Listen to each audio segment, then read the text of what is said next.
تنفس. تنفس بدونها لا حياة. وما معناها؟ معناها أن تعيش اللحظة وفي نفس الوقت أنك تنظف عقلك من أي شوائب وتشتيت وتركز. وشلون جات الكلمة كلمة؟ أيوة.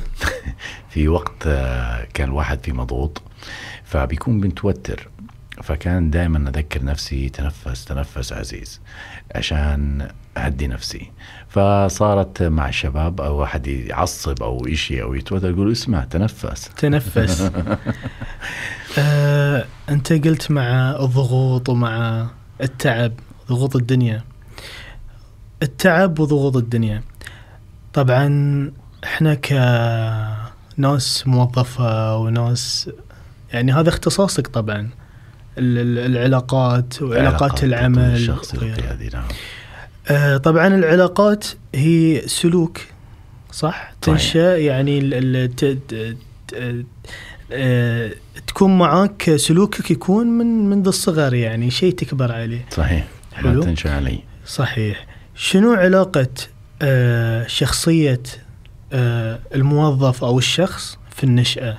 هل إحنا كبشر إحنا دايما نحكم على بعض في العلاقات ونقول مثلا نقول هذا الشخص فيه وفيه في العمل، بس ما نشوفه كموظف، ما نشوفه كبني آدم كبر ونشأ في بيت. شنو هو اللينك بينهم؟ إيش البدايات؟ يعني عادة كلنا بنتأثر من الماضي تبعنا وطفولتنا والنشأة اللي إحنا قاعدين ننمو عليها.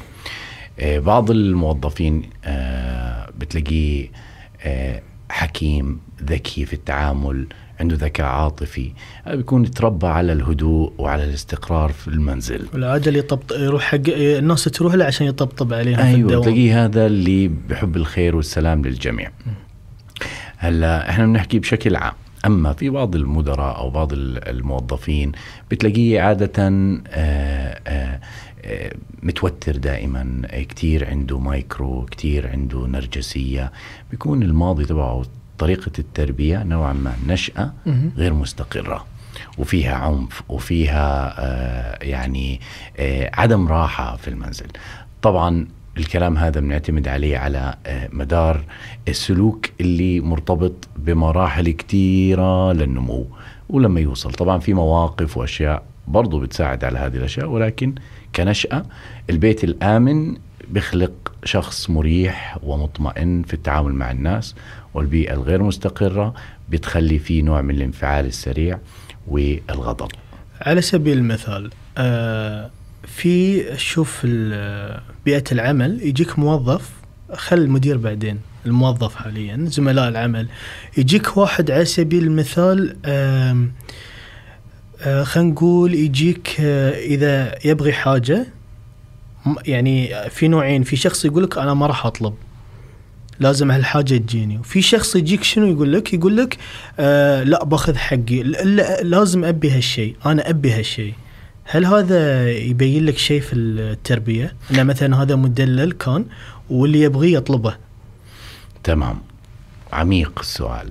هلا عادة بيكون الشخص لما يسعى ورا اللي بده إياه بيكون هذا زي الموال في راسه، بيضل وراه لما يحصل عليه، فهو نوع من شخصية مبادرة.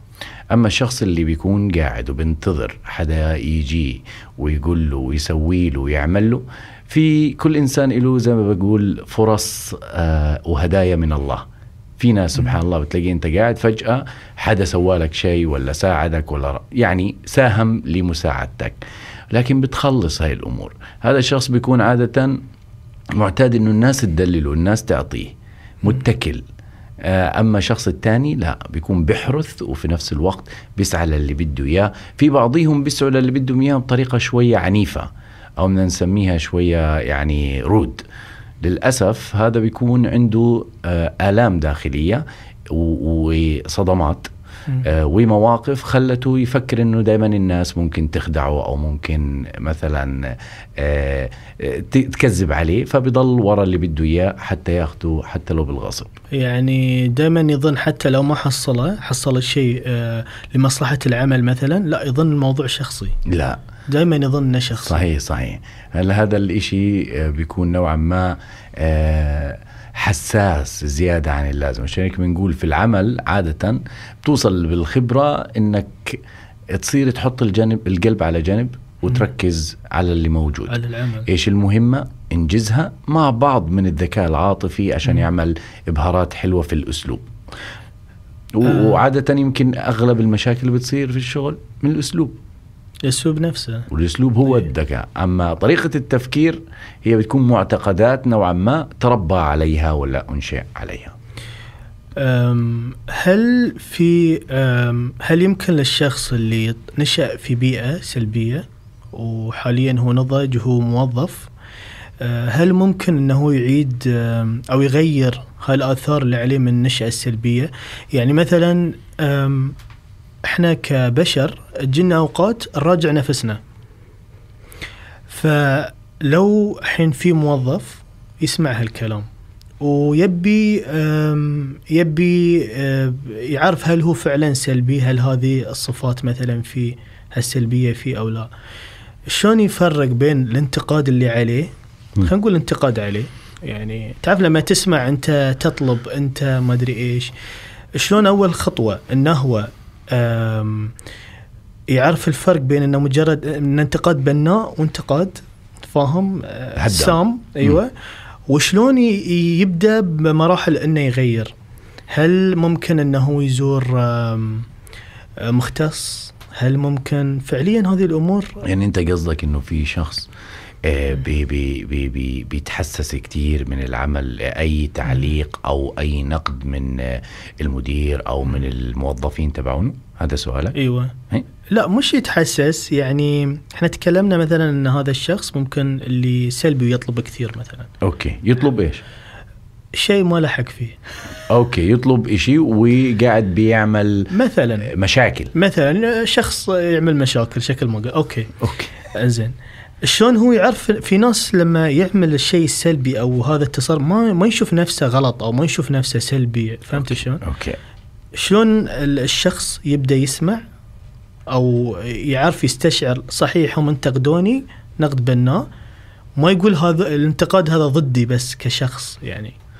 اوكي، انا فهمت اللي بدك فهمتني يعني. ايوه. شلون يفرق وبعدها شلون ممكن يغير هذا البيهيفير، السلوك هذا؟ تمام. اذا كان في شخص من الاشخاص اللي بيعمل مشاكل او نوعا ما في اشي سلبي وفي اشي خطأ لكن مش مصدق، إيه او بالضبط. نوعا ما بيقول ماله الكل قاعد بيهجم علي، ليش الكل قالب علي، فبالتالي مش شايف انه هو محتاج تغيير. وإن الله ما لا يغير ما بقوم حتى يغيروا ما بأنفسهم. فهذه قاعدة. والإنسان متى بتغير لما يتألم، لما ما يحصل على النتائج اللي مفروض يحصل عليها، فهو مش شايف إنه لازم يتغير. لما يجي له نقد أو أي شيء هو بيكون من وجهة نظره إنه صح، إنه أنا صح وأنتوا غلط. يعني ممكن دور المدير هو اللي يوقف مثلا. بالضبط. في هالعلاقة. عشان هيك يقول لك مين هو. هلا في بعض المدراء نوعا ما بيحب، أو القائد ما بيحب تقول له أنت غلطان. صحيح، شيء طبيعي هذا. بيشوفها إنه كيف أنت تقول لي أنا غلطان، إنك تستصغره. فبالتالي في يعني هاي قواعد وكتب كتب عليها كتير، اللي هو أنواع المدراء وفي طريقة التعامل، وهو إدارة وقيادة في نفس الوقت. إصابي، نرجسي، أحسن أنواع كثير، مايكرو. في أشخاص يعني في مدير بتلاقيه بيشرب معاك قهوة الصبح وفي آخر اليوم وديك على الHR، فأنا هذا لا بتعرف له، هذا لا بتعرف له. فهذا الشخص عادة بدك توصل له إياها بطريقة كتير محددة، تكون عارفة بالضبط، وتقول له 1 2 3. وفي بقى كتير استشارات وصلتني من ناس كانوا بيتصادموا مع المدراء. واحد، كيف أنا أتعامل مع شخص المدير اللي بيعصب علي وبيصرخ علي ولا بيقول كلام مش تمام؟ طالما أنا قاعد بشتغل معاك وليس تحتك وليس عندك، إحنا تيم وورك. أوكي. ولكن إذا أنت صرت تعلي علي من ناحية الأسلوب وتستصغرني وتحقرني أو بطريقة هيك نوعا ما عدم احترام، هنا من حقك. وأعتقد أنه الHR أو المواجهة المباشرة حق للموظف، يعني من حق أي واحد يقول رأيه طبعا، يعني حق مشروع. أن الشخص يعني اللي له دور في أنه يغير سلوك موظفه هو المدير. بسبب أنه يوقف سلوكه هذا لما ما يعطي النتائج اللي هو يعني يسعى وراها. زين، هذه المرحلة الأولى. حلو الموظف عرف سلبياته، حاليا يروح. طبعا في ناس عندها في ناس ما تعرف تفرق بين الأخصائي النفسي، بين الكوتش أو اللايف كوتش، وبين دكتور نفسي. شنو الفرق بينها؟ ومن هو الشخص بين هالثلاثة اللي أي شخص طبيعي عنده ضغوط حياة طبيعية ممكن يتوجه له؟ أوكي، سؤال كتير حلو.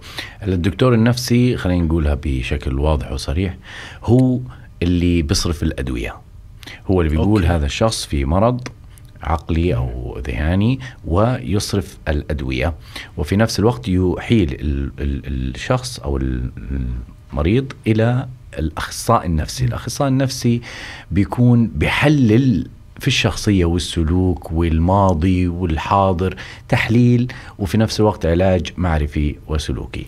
دكتور بعدها الأخصائي يعني آخر الكوتش. بعدين إيش وظيفته الأساسية؟ بيتكلم معك، بيخليك أنت تلاقي الحل للسؤال تبعك. يعني هو يعني شخص يونسك بس هي بطريقة نوعا ما له تكنيك معين واستراتيجيات وموديل بتخلي الشخص هو اللي يلاقي الحل لنفسه من غير ما يتدخل في قراراتك. طب المستشار مين؟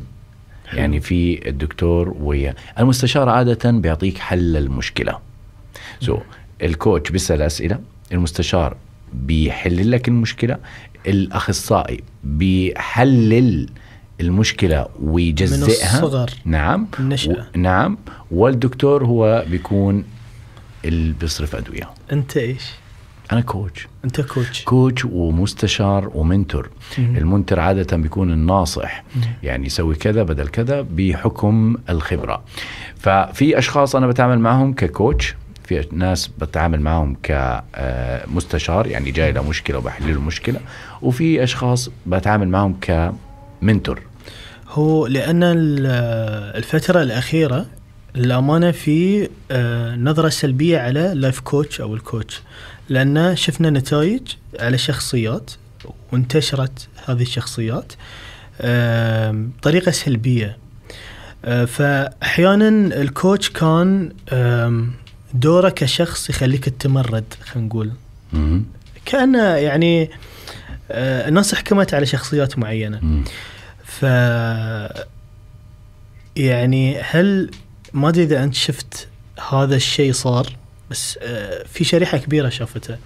فهل أنت يتمرد كيف؟ يعني يتمرد يعني حياته ما انقلبت إيجابية، قلبت سلبية. هو قراره أنت الحين لما وضحت، هو قرار الشخص معناته لما راح سلك طريق معين. طبعا. وفي بعض السلبيات بتكون من بعض يعني الكوتشز، أيوة، إنهم يتدخلوا في حياة الشخص. هو الواضح إنه اللي تقوله كأنه شخص مختص. نعم. يعني في اللي شفناه في بعض الشخصيات كأنه في تحويل جذري، مش كأنه ساعده يتخذ قرار. وغير هالشيء أن وين مرجع هذا الكوتش؟ يعني مثلا أنا يجيني شخص يقول لي أنا لايف كوتش، شلون أنا كشخص بلجأ حق لايف كوتش ICF؟ أوكي. كيف تتأكد إنه هذا شخص معتمد وعنده اعتماد معين من الاتحاد العالمي للكوتشنج؟ أي بلد، أي شخص بيدخل على هذا الموقع الرسمي وبيكتب الدولة وبيبين لك في الدولة هذا كم كوتش فيها معتمد ودارس ودافع ومخلص ساعاته وكل إشي والكونتاكت تبعه. هذه أفضل طريقة. أما شهادات الأونلاين تاخد فيها كوتشنج، هاي يعني في معاهد وفي مراكز تعرف. نعم. ما عنده ICF هذا بسميه يعني نص كوتش.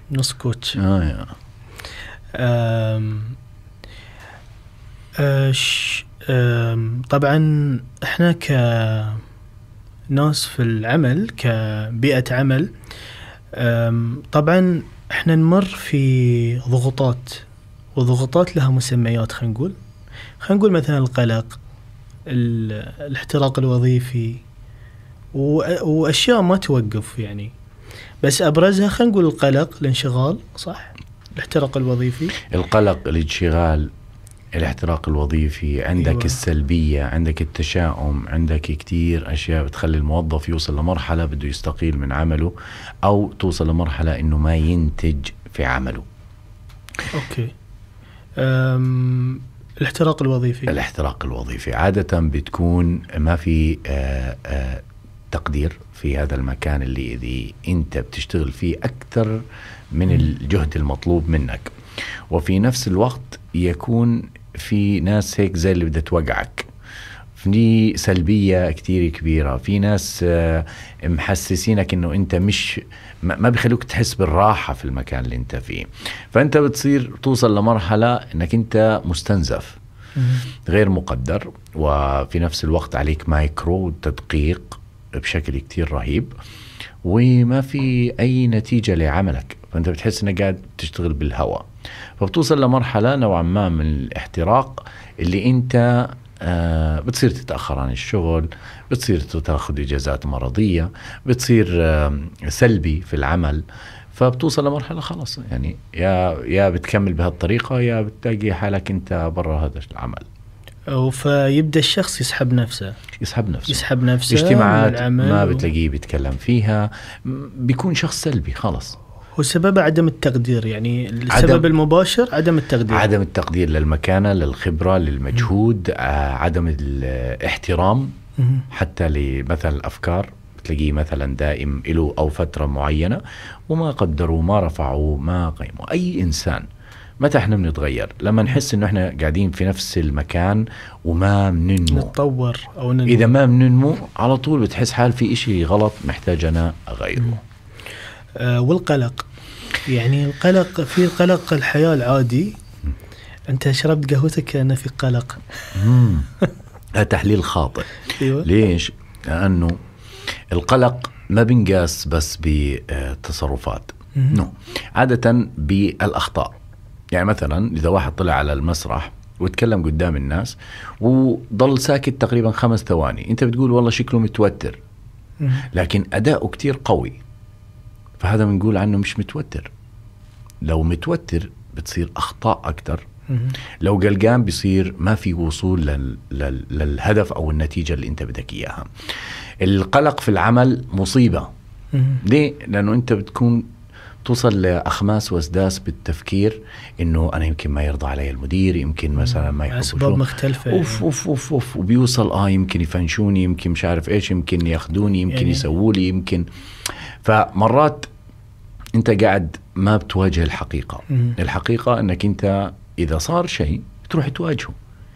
إيش اللي بيصير؟ الناس بتصير تفكر أو بتطلع تشتكي برا، بتخلي الموضوع عايم. فعادة معليش، بس ممكن أنت القلق، يعني أنا شفت حالة القلق تحول كأنه وسواس. شلون كأنه وسواس؟ يعني إذا عملت هالشيء، شفت اللي قلته، يعني أنا في حالات تقول هذا مش قلق، هذا وسواسي، يعني ما يقدر، يعني أفضل أنه يستقيل ممكن، ولا يتم في المكان من كثير ما يفكر، ممكن يغلط ممكن. فهمت شلون؟ يعني أبعد مراحل القلق شنو اسمها أو مسماها؟ وسواس القهري. وسواس قهري فعلا. يعني يس، في ناس وين بتلاقيه مثلا بيحب الشغل لدرجة إنه ما بيروح إلا آخر واحد. هذا وسواس.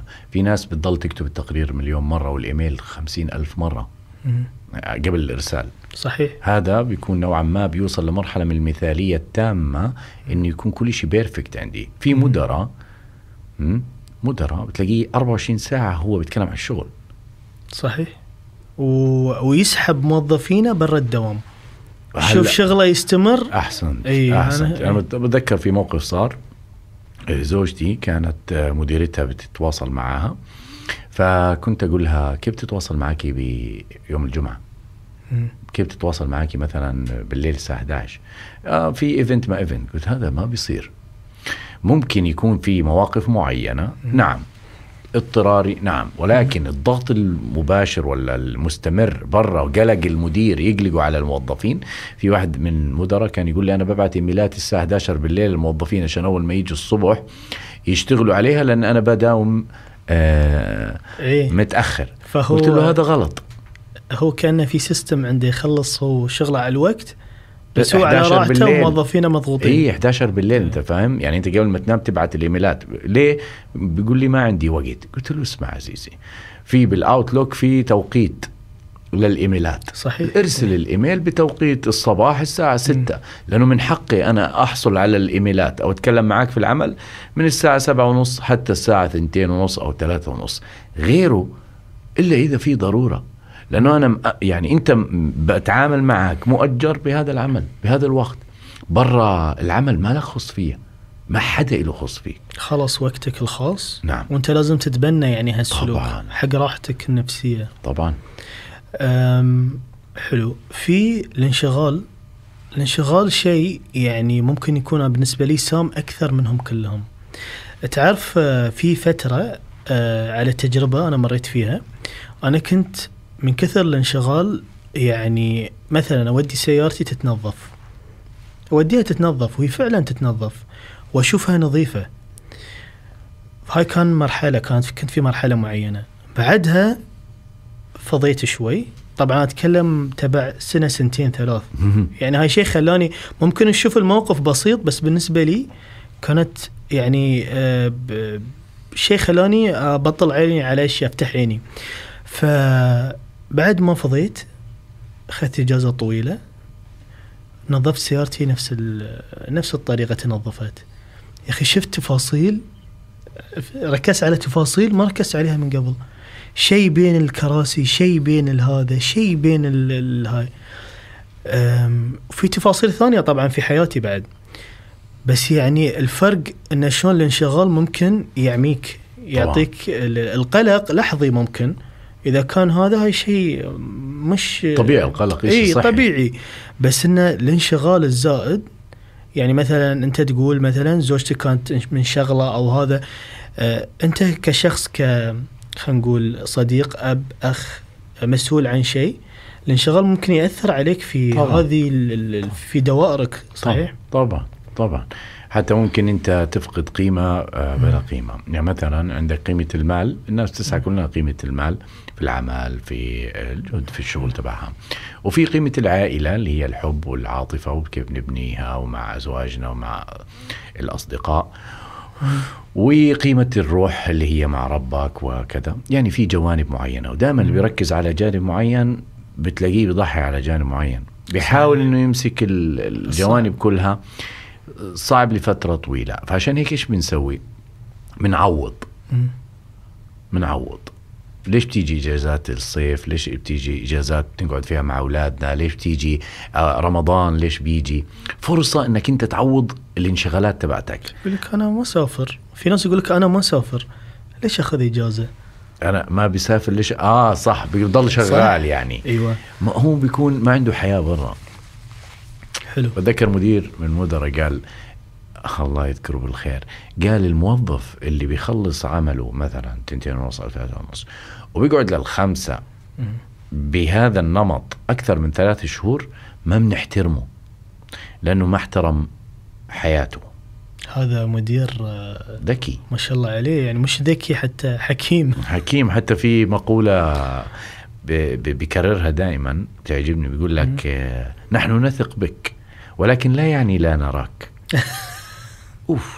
قوية. هذه أقوى من المايكرو مانجمنت. لا it means إنه أنا trust you، بعمل معك، بشتغل معك، بس التساهل والتسيب ما بيعني إنه إحنا حنمشي لك. لا، هاي ما شاء الله عليه، يعني أتوقع أن بيئة العمل عنده صحية حتى. طبعا بحاول هذا القائد الصح إنه يخلي بيئة العمل صحية، الناس مبتسمة مبسوطة، ما بتقدر ترضي الكل، ولكن الصبر زين، وفي نفس الوقت أهم شيء حقوقك إنما ما بيتم اللي هو يعني التمشيد. طبعا. ولا الكل مثلا بده راتب كويس، بده مكان كويس، بده أصدقاء، بده مدير كويس. وعشان هيك في قانون جديد الآن في الموارد البشرية كتير رائع، وهو إنك أنت بتقدر تقيم مديرك زي ما هو بقيمك. هذا يسبب مشاكل أتوقع. شوف، ما حدا بيحب الحقيقة. يعني مثلا موظف ممكن يزعل من ويشد حيله حق المدير. ما حدا بيحب الحقيقة، فبالتالي ممكن المدير يقول إنه أنا سيء ومثلا ما بقدم تقاريري بشكل مطلوب أو عملي، وأنا أجي أقول أنت أسلوبك متهجم ومايكرو وما بتخلينا نشتغل على راحتنا. فهنا بتصير هاي التقارير تنتقل يعني 360 بيسموها، وبعدين تنتقل للأعلى. وبتعرف أنت ال HR يعني لا بفرقوا بين الجميع. لا بس يعني مثلا هل المدير إذا جاء مثلا التقييم توقعك بيكون بيتقبل آراء موظفين؟ مش مهم، ولا بيشوفه مش مهم؟ إذا ذكي بيتقبل، إذا مش ذكي بيعمل مشكلة، ياخذها شخصي طبعا، وبينتقل لفوق. شلون يعني؟ للإدارة اللي فوق، اللجنة المسؤولة على مثلا تحقيق في أمر معين. وأنا شفت هاي الأمور وتابعتها، وجدت إنه مفيدة جدا، بتخلي الشفافية بين بيئة العمل كتير رقم واحد. أنت مع الشفافية دائما طبعا، مش المجاملة. الوضوح والشفافية بتخليني أشتغل صح، والتاني كل واحد يعمل شغله صح. أما إذا أنا أشيل شغل هذا وهذا وهذا على حساب هذا، مرات التيم وورك، مرات ممكن أنت يصير معك ظرف أنا أشيلك، بس أنا يصير معي ظرف أنت ما تشيلني. هاي بتخلق نوع من عدم الاتحاد في العمل اللي أنت بس المجاملة مش مهمة في بيئة العمل والبيئة الرسمية، ولا يعني مثلا أنا مش مع المجاملة دائما. المجاملة ممكن ابتسامة، ممكن أن أنت تعرف يعني لها وقت معين، وقت محدود. بس مثلا ممكن اني اجاملك، ممكن اكون لطيف في الكلام، او ممكن فهمت شلون يعني اعطيك رايي بلطافه مش اهانه. لا يعني مثلا اقول لك بالصراحه يعني صريحه لافه. هلا خلينا اوضح شغله كتير لك المجامله بتنقسم تحتيها 3 أشياء. اول شيء مدح، 2 ثناء، 3 تملق. تملق. المدح عادة بيكون الأشياء ظاهرية، غترتك مثلا كذا، والله نظارتك حلوة، والله المكان حلو، الست حلو، هذا المدح أشياء ظاهرية. أما الثناء الأشياء المهنية العملية، يعني والله يعطيك العافية على الأداء في الأسئلة، ما شاء الله يعطيكم العافية على الستة والتصوير كذا كذا، هذا ثناء تقدير. والتملق اللي هو النفاق، اللي هو أحسن بودكاست أسويه بحياتي، أنت أروع واحد بقدم. هذا تملق، ونوعا ما بيكون يعني نفاق. فهي المجاملة بتندرج عليها 3. في الشغل نستخدم الثناء أكثر. الثناء أوكي. المدح منقلل شوية يعني تقدير. كان رجعنا على نفس النقطة الأولى، التقدير. مهما كان راتبك 100,000 50 ولا إيش مكان، بدك تحس أنك أنت بتنتمي لهذا المكان، وبيقدروا أي شيء بتسويه حتى لو كان صغير.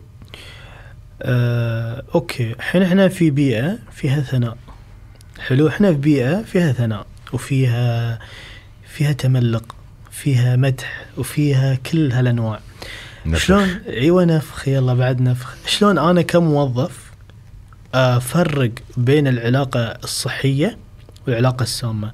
يعني ببساطة، يعني أحتاج شيء إذا شفته أقول لا خلاص أنا حين في جو سام، ولا أنا في جو صحي. حلو كتير، بدون تفكير عميق. تعرف في ناس يكونوا منشغلين في الدوام، ما يبي يفكر، يكون ذكي عاطفيا أنه يبتعد أو في مكتبه ويخلي الباب مغلق. صدقت. أول شيء العلاقة الصحية بيكون فيها وضوح وشفافية وراحة في التعامل ومساندة. جميل. مهنية. أما في العلاقة السامة بيكون في غدر، بيكون في لعب من تحت الطاولة، بيكون كلام عنك أنت قلته مثلا في مكان ما، يروح يشوه لك صورتك. لأنه إحنا بهمنا السمعة في العمل، بهمنا علاقاتنا، بهمنا أدائنا، بهمنا السمعة ككل. فالعلاقة السامة عادة بتشتغل على موضوع النقد اللاذع اللي ما يوقف. التحطيم. نعم، التحطيم. إيش هذا أو إشغالك في توافه الأمور. أشغلك في توافه الأمور. هذا شخص بغض النظر كنت مسؤول موظف ولا كذا، ولكن هاي من الأشياء اللي بتمرض، خاصة في بعض المدراء ما بده الموظفين اللي تحته يكبروا أو يطلعوا عنه، فبتلاقيه إيش بيسوي؟ بيدوسهم طبيعي ولا نقص؟ بيخليهم عفوا، هذا طبيعي ولا نقص؟ لا غير طبيعي، نقص، لأنه غير صحي، لأنه فعليا يعني في شيء في بيقول لك سماهم في وجوههم، ولكن بيقول إيش في قلبه حرج.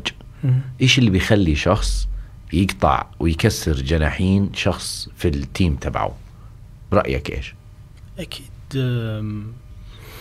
حق مصلحته، أو في خايف على مكانه، خايف على مكانه أو سبب، يعني سبب غير صحي، وداخل في تفكير زايد.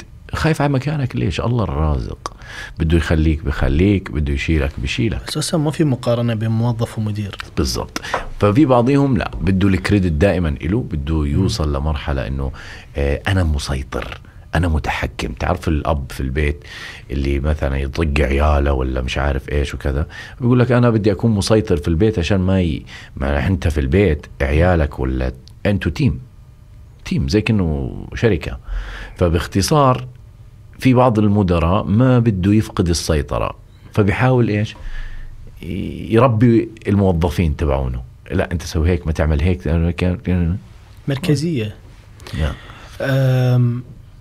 أو هل اختلاف الأجيال ممكن؟ يعني مثلا احنا شفنا في إدارة تكون قيادة، خلينا نقول تكون إبداعية وتكون العمر، يعني أنا أتكلم عن تقارب الأفكار حتى بين الموظفين. أحيانا نشوف واحد عمره 60 ما حد متقبله، وفي واحد عمره 20 يقول هذا ما عنده خبرة، صغير.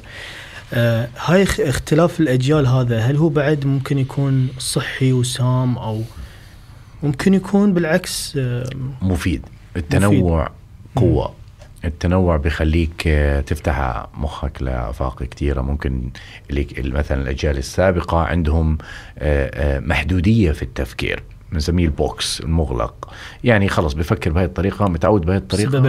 بسبب العمر، بسبب ما يؤمن به، خلص يعني ما يؤمن به، أو مثلا كل مرحلة في يعني هو يؤمن كان في مرحلته أيوة؟ السابقة إنه الشغل لازم يمشي 1 2 3.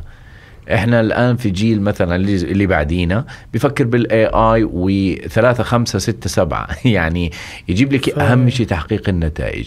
فالعالم سريع، والعالم محتاج تقبل ومرونة للمتغيرات اللي قاعدة بتصير. اي شخص ما بيقدر يكون مرن معاها بينكسر. بس احنا في حوار دار بيننا انا وانت عن مراحل شخصية الشخص، يعني مثلا من 20 لين 30 تتذكر كان يكون الشخص أو أيوة. يتعرف على الناس، أيوة. وبعدها هذا جدا مهم، لازم الناس تسمعه. عادة من 20 إلى 30 بيكون الشخص بيطور في علاقاته، بينمي مهاراته، وفي نفس الوقت بيصنع براند عنه، تسويق عنه، من أنت ومن مهاراتك. من 20 ل 30. من 20 ل 30. من 30 ل 40 بيصير شخص نوعا ما يركز على أهدافه، وقلة في الأصدقاء بيكون حواليه. في نفس الوقت بده يستثمر أصحابه، كون الدوائر القريبة من بالضبط. فنوعا ما بيستثمر في معرفته، بيستثمر في أصدقائه، بيستثمر في توظيف المهارات اللي بناها في 20.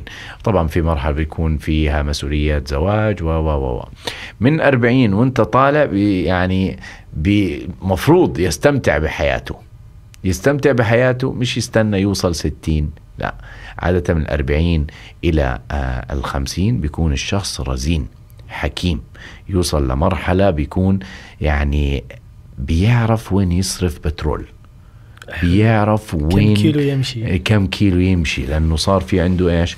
خبرة وحكمة من وراء الأشياء. فما بتلاقيه يعني تائه. عادة يكون مدير صح في هالوقت. ما شاء الله صار في مدراء الآن تعزيز الشباب. شوف هو ما له خص، يعني صح هذا العمر بشكل عام احنا بنحكي، ولكن هو بيثبت نفسه الواحد. في ناس الله يعني بيساهم انه ينحطوا في مكان بغض النظر كان بحكم شغله او شهاداته او بحكم معرفة او اي شيء، المهم هذا اختبار. انك انت تقود الناس هذا اختبار. ففي ناس بيكونوا ما شاء الله عليهم قد المسؤولية. انت جيب لي النتائج، نتائج المكان اللي هو قاعد فيه. يعني جبنا هذا الشخص عمره 30 سنة أو 31 أو 35، حطيناه في مكان وسوى إنجازات كتير كبيرة. مفيد ولا غير مفيد؟ مفيد، لكن أسلوبه تعبان. هو شوف صحيح، بس بعد احنا سمعنا من الموظفين ان العمر له دور. ليش؟ يعني على سبيل المثال في مرة سمعت واحد يتكلم عن موظفة كانت عنده، هذا المدير كان عنده موظفة كانت تقول له أنا أبي أوصل عيالي المدرسة. كان يقول لها خلي السواق يروح لهم. هو كمدير يقول عندكم شغل تصرفوا. نعم. هو كان شخص غير متزوج، يعني كان صغير بيحدث. أيوة، بعد ما تزوج أي شيء يطلبونه الموظفات منه يقول لهم تم خلاص، روحوا أنتوا حق عيالكم، روحوا يعني سووا اللي تبونه. يعني في تقدير صار. سألوه شو اللي تغير؟ فكان كلامه انه حسيت فيكم الحين. يعني هذا كان في عمر صغير. فانا اختياري حق المدير مثلا يعني لازم يكون في بوكس انه عدى مثلا مراحل في حياته. صح يعني صح. ممكن شخص يجي غير يمكن يجيك متفهم او واعي اكثر من غيره، بس بيجوك 3 أنواع. واحد عنده شهادات وكفاءات كتير عالية لكن أسلوبه تعيس جدا، ما بيعرف يتعامل مع الموظفين. وفي شخص بيتعامل مع الموظفين بشكل كتير ذكي ومنصف بس كفاءته في العمل سيئة. وفي شخص بيكون هذا متزن ما بين ذا وذا. فهذا اللي احنا بنحتاجه. لكن باختصار أعتقد إنه التفهم الناس والتعاطف معهم ومن شيم القائد. فعادة يعني القائد ممكن يصير مدير، المدير ما بيقدر يصير قائد. السبب من ذلك إنه المدير بيفكر بس في المهمة، ما يهمه أنت ولدك حرق الفريق، ما حرق يقول لك طلع لي من سيارة ديتسون ماكينة فراري، أهم شيء انجز. ولا أنا مشغول هم ينشغلون. إيه، بتذكر في واحد كان جاي مسكين توفى والده الله يرحمه. فالمدير قاعد بيتكلم معاه شوية، قاعد بيقصي عليه. هو سبحان الله مش يعني والده توفى برا الدوحة. فأشرت للمدير بطريقة إنه يفهم إنه في مشكلة. فبسوي له هيك إنه لا تضغط عليه. فما اهتم لكلامي وصار يقول له التأخير هذا تكارب بصراحة.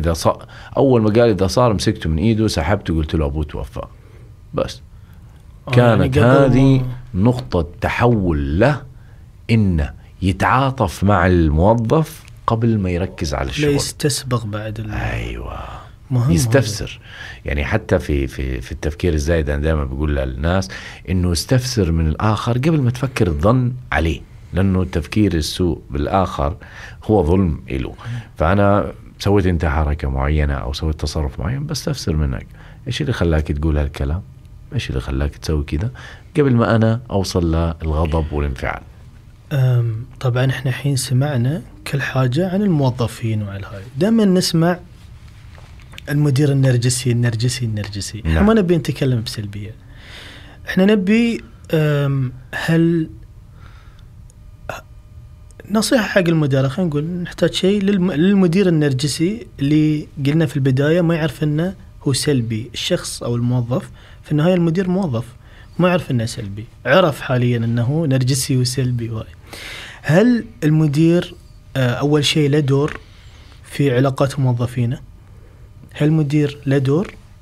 وكيف لو هو شخص مثلا يعني في اشخاص ما يركزون كثير على العلاقات، في ستاندر معين ممكن يمشي عليه ان بيئة العمل تكون صحية في العلاقات. هل ممكن ان مثلا يشغلهم مع بعض شيء إجباري، أو إنه يعني شيء بسيط خلينا نقول تب يعني نصيحة حق المدير النرجسي يعني أو اللي سمع عن نفسه إنه هو نرجسي؟ عادة النرجسي بيكون متحكم مسيطر، بيكون مايكرو بشكل كتير فظيع، بيكسر مجديه في الطرف الآخر، بيحاول إنه ما يخلي حدا يطلع من تحته، بيحاول يشوف الأخطاء في الآخرين قبل الأشياء الحلوة فيهم. حلو أول شيء نعرف مين هذا النرجسي اللي شايف حاله، اللي بيفكر إنه هو عنده هو الأفضل وبس، ما ولا حدا بيفهم زيه. شخص اللي ما بسمع لغيره في الاجتماعات أو في الأفكار. هذا شخص نوعا ما عشان يعرف إنه هو نرجسي أو شخص محتاج إنه يطور نفسه، بده مقاومة، حدا يقاومه من الموظف. فإذا نعم، فالموظف هنا من حقه إنه إذا كان في إشي يجرح الطرف الآخر، زي ما قلنا في علاقة مش مريحة، في شيء غريب، عقول ولدي يقول شيء ويرد لما يكلم حدا ولا يكلمه بطريقة غلط. فبالتالي هنا مدام ويرد غير منطقي، أنا لازم أقاوم. إذا ما قاومت حتضل مضروب على راسك.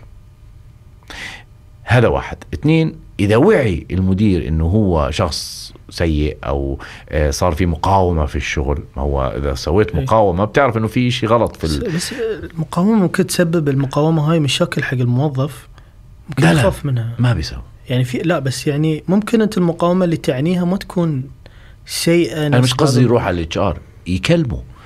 إحنا عادة إيش بنسوي؟ إذا أنت عملتني بطريقة، أنت مديري تمام، وعملتني بطريقة مش كويسة، باجي بتكلم معاك بشكل مباشر ومحترم. لكن إذا أنت قلت لي ترى كيفك، هذا شغلي وهذه طريقتي، تبي ما تبي الله معك. حلو. هنا أرفع، أروح على الHR وارفع وافتح تحقيق واسوي، لأنه أنت قابلتني بطريقة متعالية. أنت نرجسي هنا بتكون. ايوه انا لا بس مثلا اوكي مدير نرجسي، تخيل ان انا مدير نرجسي، انا نرجسي 100%، وحتى ما افتح المجال انك تتكلم معي، خلص الHR. اذا ما انت في يعني ما في فايده. اذا انا بدي اطلب اتكلم معك وانت ما بدك اياه، اوكي. ولو سمحت لك تدخل تتكلم معي وما ابي احس بالاهانه، شنو ممكن انا كنرجسي يعني شنو حدود كلامي معك كموظف؟ عطني بس حدود. يعني مثلا من النرجسي يقولوا للموظف، لا الموظف يقوله حق النرجسي. يعني مثلا تعرف في مصطلحات، في استراتيجية. أيوة. استراتيجية أيوة. في الكلام لما هذا أول إشي عادة بنكون بأسلوب الشطيرة، وأسلوب الشطيرة هذه أفضل يعني شيء في الفيدباك والتغذية الراجعة. انت نرجسي صح؟ وجرحتني او نوعا ما همشت شغلي او نوعا ما رفعت صوتك علي امام الموظفين، فاجي بقول لك يا ابو كذا، انا صراحة كتير سعيد بالعمل معك وروح الفريق كتير رائعة، حاب انوه انه رفع الصوت علي امام الموظفين هي قلة يعني احترام إلي، مش قلة أدب، قلة احترام، وهذا أمر ضايقني جدا وما بيناسبني في بيئة العمل أشتغل معك بهذه الطريقة. عموما أنا سعيد جدا أني أكون ضمن الفريق، لكن الاحترام واجب. خلصنا. فأسلوب الشطيرة إيش بتستخدم؟ نوعا ما كلام جميل عام، بعدين النقد، الاشي اللي أنا بدي أوصل لك إياه، وبعدين بتلخص بكلام جميل، بس بسيطة سهلة ما فيها خوف. حلو. فهذا ممكن ترى أتوقع ياخذ يا أنه يسمع، يا أنه يعني إذا أنت عندك لك قيمة غلط. لو لك قيمة ممكن يسمعك. أتوقع غلط ما لك قيمة، الغلط. يعني إذا مثلا أنا متوهم إنه أنت ظلمتني وجاي يعني أسولف معاك وهذا يعني غلط، ولكن إذا أنت غلط في حقي وأنا إلي حق عندك حاخده. يعني ما في يعني احنا يعني منحارب ونناشد على موضوع قيمة الإنسان في العمل، كان مقيم، كان مواطن، كان أي شيء، لك حقك أنت في هذا العمل. اللي عايش على خوف هو مبني على تربيته بالخوف، سواء مدير، موظف، أي كان. أما الشخص اللي بيعرف نفسه، بيعرف مهاراته، بيعرف إيش قيمته، وهذا هنا في تقدير الذات نتكلم عليهم. تقدير الذات قبل الثقة بالنفس، يعني بتعزز بشكل كتير كبير إنه أنا كيف شايف نفسي. فبالتالي النرجسي هذا إذا وعي إنه عارف إنه هو شخص نرجسي وإنه كذا، يقرب من موظفينه، يوصل لمرحلة يطور مهاراته إنه يكون اجتماعي أكثر، أساليبه القيادية تكون نوعا ما فيها تعاطف وفهم لصورته أمام الآخرين، يعرف كيف يدير اجتماعات، كيف يدير المهام، يسمع قبل ما يحكم، ما يكون متعالي كأنه من يعني العاج وبيكلم الناس تحته. نوعا ما مش شيء سهل، ترى مش سهل، لكن مرات بتلاقي هذا الشخص النرجسي وصعب يتغير فجأة، لكن بتلاقيه مثلا عشان خايف على وظيفته ممكن يتغير لأنه خايف على وظيفته. طبعا. آخر سؤال والجواب نبي يكون نصيحة للموظفين وحتى يكون حق صحة أي شخص النفسية. هل تنصح أن كل شخص يكون عنده شخص يتحدث معه، إن كان لايف كوتش أو كان مختص؟ هل تشوف أن هذا شيء طبيعي؟ أن إحنا نمر دائما طبعا في ضغوطات، فهل تنصح أن الشخص يكون عنده جلسة؟ ولأن تعرف هالشيء دائما يكون في خجل من الناس أحيانا أنه يتحدث مع شخص مختص، أو ممكن مو بعرفين حجم المشكلة لما يكون هو قلق أو مرهق. حتى مرات الواحد ما بيعرف نفسه، ما يعرف، وممكن ما في وعي عليها أن هذه مشكلة، الإرهاق مشكلة، القلق مشكلة، الانشغال مشكلة. فهل تنصح أن كل شخص يكون عنده شخص يتحدث معه حق راحته النفسية وأثرها على الناس وإنتاجيته؟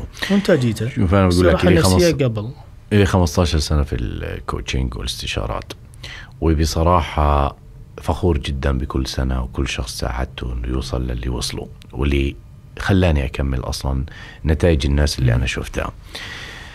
شغلة كتير مهمة، الناس الآن تتكلم عن الشات جي بي تي، إنه شات جي بي تي صرت تسأله أي سؤال بتقول له أنا متضايق، أنا عندي مشكلة مع خالد ولا مع كذا، وبيجي بيقول لك كذا، ولكن نتذكر إنه ذكاء اصطناعي، ما في تعاطف، ما في، ممكن يطبطب عليك، ممكن يكذب عليك، ممكن يطلعك أنت أحسن واحد بالعالم، وهاي الأشياء ممكن تسبب لك نفسيا أشياء مدمرة لاحقا. فالشخص الكوتش أو الشخص الموثوق اللي يسمعك ويحافظ على سرك ويحترمك، هذا شخص مفيد جدا إنك أنت تفضفض. لأنه أنا أقول لك إياها، إحنا لما نضلنا نكتب وننشغل ونحط في بالنا بنصير مشوشين، حتى بنفكر إنه إحنا مركزين ولا مصحصحين، لا، بيكون عندنا أرق في النوم، بيكون عندنا مشاكل هيك عاطفية، انفعالات فجأة من أي شخص من أي شيء.